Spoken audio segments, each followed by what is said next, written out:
El 22 de agosto de 1982, Richard Stetson, de 11 años, desapareció luego de salir a dar un paseo cerca de su casa en Portland, Maine.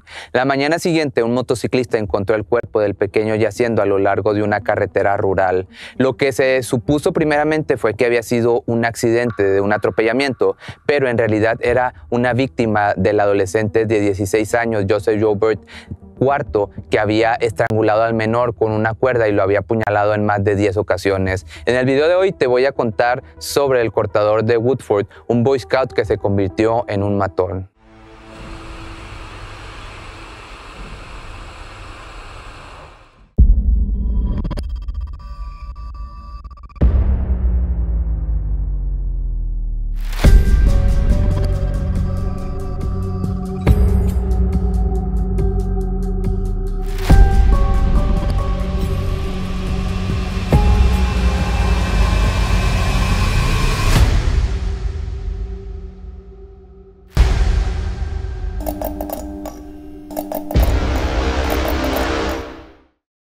Nacido el 2 de julio del año de 1963 en Lawrence, Massachusetts, John era el mayor de los 3 hijos del matrimonio de Joseph y Beverly Joubert. Desde los primeros años de vida, todo era sumamente difícil e infeliz. Cuando tenía 6 años, sus padres se divorciaron después de una fuerte pelea en la que su padre intentó asfixiar a Beverly. Luego de unos meses de separación y de cosas legales, la custodia fue cedida a la madre, quien se volvió posesiva y controladora, en especial con John. En diversas ocasiones era tan extrema la conducta de su madre que incluso privaba al pequeño de hacer amigos con otros niños de su misma edad. Pronto las humillaciones y la violencia que su madre ejercía en él se fueron intensificando, y para que te hagas una idea, golpeaba a su hijo con lo que tuviera a la mano. Así fuera un objeto punzocortante o pesado, lo primero que agarraba, con eso le daba. Como resultado de todo esto, John creció como un niño solitario y con pocos amigos, y por si no fuera suficiente con lo que vivía en casa, la escuela también fue un calvario para él a causa de los buleadores, de los burlones que lo molestaban por ser uno de los niños más pequeños. Y aunque sus calificaciones eran excelentes, especialmente en inglés e historia, incluso los maestros lo trataban de manera diferente que al resto de sus compañeros. La familia finalmente terminó por mudarse a Portland, lugar en el que las cosas no mejoraron para nada. A donde quiera que fuese, John sentía que era el rechazado del grupo y la persona nueva del vecindario, por lo que para tratar de contrarrestar ese sentimiento se unió a los Boy Scouts cuando tenía 14 años. El tiempo de Joubert en esta nueva actividad estuvo acompañada igualmente de sentimientos de inferioridad y baja autoestima, y en poco tiempo no solo comenzó a reflexionar sobre las agresiones y lastimar a los indefensos, sino que también comenzó a apuñalar a niños indefensos, inocentes, para después convertirse en un matón. Cuando en sus tiempos libres no estaba fantaseando en ahorcar a su niñera y comerse su piel, trabajaba repartiendo periódicos para la prensa local, trabajo que le dejaría el dinero suficiente para pagarse sus estudios algunos años después. En diciembre del año del 79, los primeros de una serie de ataques violentos se hicieron presentes en la ciudad de Oakdale. Sarah Canty, una niña de tan solo 6 añitos, estaba jugando con sus muñecas en el patio delantero de su casa, cuando un joven en una bicicleta se acercó. Se bajó y, sin pensarlo 2 veces, apuñaló a la menor en repetidas ocasiones con un lápiz. La niña, por su parte, lloraba de dolor y gritaba por ayuda a sus padres, pero para el tiempo en que salieron a auxiliarla, el responsable ya había huido. Unas 6 semanas después, en enero de 1988, Vicky Goof, de 27 años, caminaba por la calle de Dewing hacia la Universidad del Sur de Maine. Un joven la agarró por la espalda y procedió a apuñalarla en el costado con un cuchillo, mientras le tapaba la boca con la mano para que dejara de gritar. Antes de que pudiera echarle un vistazo, el joven ya había huido. Joubert había desarrollado una parafilia que quizás muy probablemente no hayas escuchado. Se le conoce en español como piquerismo. Esta es una actividad bastante, se puede decir, enferma, en donde el agresor encuentra gratificación sexual al penetrar la piel de otra persona con objetos filosos, tales como cuchillos, pinzas y hasta tenedores. En algunas ocasiones esto es llevado a tal extremo en el que ocurre la muerte por desangramiento. El piquerismo es una derivación del sadismo, en donde el sufrimiento ajeno es el combustible principal de la acción. Ahora, en marzo de 1980, Michael Whitham, de 9 años, estaba caminando por la misma calle en el que hace 2 meses había ocurrido el ataque que te acabo de comentar. En esa ocasión, de nuevo, un joven en una bicicleta hizo de la suya. Se acercó al menor y lo condujo hasta un área boscosa en donde comenzó a preguntarle cosas íntimas sobre su familia. El niño, con mucho miedo en ese momento, no tuvo otra opción que responder. Y una vez que John le dijo que se podía ir, solo esperó a que se diera la vuelta para atacarlo por la espalda. Con un cuchillo le cortó el cuello, pero milagrosamente, por suerte, Michael logró huir. Corriendo con una mano en el cuello y sangrando, el menor consiguió llegar hasta la calle principal, lugar en donde una pareja lo auxilió y lo llevó a un hospital. Con más de 12 puntadas necesarias para cerrar la herida, el ataque pudo haber sido mucho peor, pudo haber sido fatal, por lo que fue extremadamente afortunado de salir con vida de ese encuentro.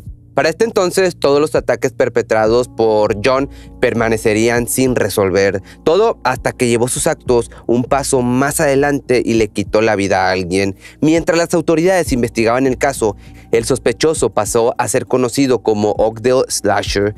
El 22 de agosto del año del 82, un pequeño de 11 años llamado Richard Stetson salió de su casa a eso de las 7:45 de la noche con el fin de caminar por el vecindario, ya que era verano, la luz solar todavía estaba presente y las calles seguían repletas de ciclistas e individuos disfrutando del calorcito de una tarde veraniega. Muchas personas vieron a Ricky caminando decidido por algunas calles de Portland, pero jamás pensaron que esa sería la última vez que verían con vida al menor. Aquel día también vieron a un joven en bicicleta que seguía los pasos del niño. La mayoría supuso que se trataba de alguien hermano cuidándolo. Así que después de varias horas en las que la oscuridad se hizo presente, el pequeño ya no volvería a casa. Los padres comenzaron a preocuparse, por lo que finalmente llamaron a la policía y lamentablemente no pasó mucho tiempo después para que las peores noticias se hicieran realidad para el señor y la señora Stetson.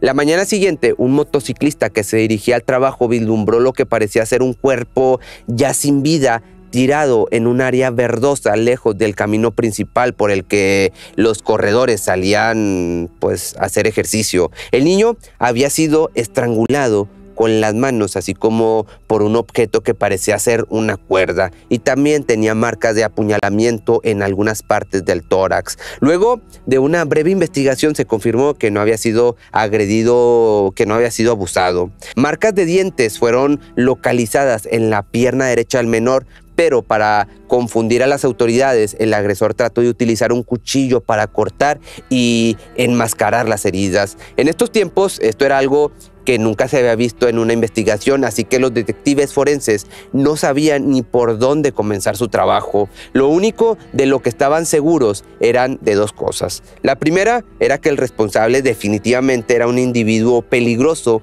que volvería a atacar, y la segunda es que este asesino, en un intento de encubrir sus pasos, en realidad estaba dejando una huella o firma que lo acabaría traicionando tarde o temprano.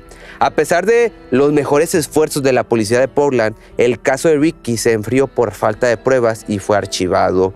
Más de 12 meses después, un domingo 13 de septiembre del año del 83, The Oakdale Slasher volvería a atacar a un menor. Danny Joe Eberle, de 13 años, estaba listo para comenzar su día repartiendo periódicos en el vecindario con su bicicleta, pero, igual que Ricky, no volvió a casa jamás. Los oficiales llegaron al domicilio de la familia para iniciar la búsqueda, y aunque lo único que se pudo encontrar fue la bicicleta y algunos de los periódicos que llevaba consigo, ahora tenían dos casos bastante parecidos que sin lugar a duda tenían una relación. 3 días después, el cuerpo de Danny lamentablemente fue encontrado de igual manera lejos del camino principal por donde salían a correr los deportistas, y a más de 3 kilómetros del lugar en el que localizaron su pequeño vehículo. Los médicos forenses redactaron en su informe que el menor estaba boca abajo, en ropa interior, con marcas de ligaduras en las muñecas y los tobillos y con más de 10 marcas de apuñalamiento. Y como podrás imaginarte por lo que te conté con anterioridad, tenía heridas de mordeduras que de nuevo habían tratado de ser cubiertas por cortes de cuchillo. Los medios de comunicación y todos los vecinos del lugar estaban ahora seguros de que había un asesino serial suelto, por lo que los padres de familia comenzaron a ser más protectores con sus hijos, pero eso no fue suficiente. Menos de 3 meses después, el 2 de diciembre, la tragedia volvió a hacerse presente. Otro chico de 12 años de nombre Christopher Walden se perdió. Ese día el niño estaba caminando a la escuela cuando un hombre joven se acercó en un coche color salmón y después de una breve conversación terminó convenciendo al infante de subirse. De nuevo, una vez que sus padres se preocuparon de que Chris no llegaba de la escuela, lo reportaron como desaparecido. 2 días después, lamentablemente, 2 hombres que estaban cazando faisanes descubrieron el cuerpo de Chris en un área boscosa a unos 2 kilómetros de donde se había encontrado el cuerpo de Danny al costado de la carretera. Siendo un invierno helado, pues de esos que son típicos en Portland, el cuerpo de Christopher estaba congelado y cubierto de nieve. Al igual que con Danny, Christopher solo vestía ropa interior. Lo habían apuñalado hasta quitarle la vida y su garganta había sido cortada tan profundamente que casi le corta la cabeza. También se descubrió un extraño patrón en forma de estrella tallado en su piel, así como en las marcas de mordeduras tapadas con un cuchillo. A diferencia de lo que fue con Danny, Christopher no estaba atado. Ni Danny ni Christopher habían sido abusados, agredidos íntimamente. Para este momento las autoridades están haciendo todo lo posible por dar con este responsable y mantener a la comunidad tranquila ante la horrenda noticia de un asesino viviendo entre sus hijos. La policía llegó a interrogar a pedos, que con pedos no me refiero a borrachos, sino a esos que les gustan los menores, a pedos conocidos, para tratar de entender la mente del criminal. Incluso se llamó a un hipnotizador para ayudar a los testigos a acordarse de recuerdos potencialmente olvidados. Un banco, por otro lado, un banco local anunció una recompensa de $40,000 por información que conduzca al arresto de esta persona, mientras que el perfilador del FBI, Robert Ressler, postuló que probablemente era blanco, joven y íntimamente reprimido. La escena del crimen que más pistas le dio a los especialistas fue el asesinato de Christopher. En ella se pudo crear la hipótesis de que el hombre que estaban buscando posiblemente era un criminal primerizo y que, ya que sus víctimas principales eran menores de edad, trabajaba en algo relacionado con adolescentes, como por ejemplo un instructor de Boy Scouts o incluso un coach de deportes. Y la inminente captura de John estaba cada vez más cerca de lo que él creería. Unos testigos del día en que Christopher desapareció se ofrecieron a ayudar con un retrato hablado del sospechoso. Lo describieron como un sujeto bajito, de cabellos oscuros y ojos opacos, y con una edad de entre 18 y 25 años, que este que te voy a estar dejando aquí es el retrato que salió a la luz y por el que sería aprendido tiempo después. El 11 de enero del 84, una maestra de la escuela primaria de Bellevue estaba preparando su clase como cada mañana, cuando al mirar por la ventana vio un coche desconocido estacionándose cerca de la entrada. Bárbara estaba al tanto de las noticias y de los casos de los chicos desaparecidos, por lo que al prestar más atención al conductor del vehículo, notó que se trataba de un hombre joven. Los dos se miraron por unos segundos y después John encendió su auto y se fue. Bárbara, con una mala espina de ese encuentro, escribió las placas del coche para reportarlo una vez que llegara a casa.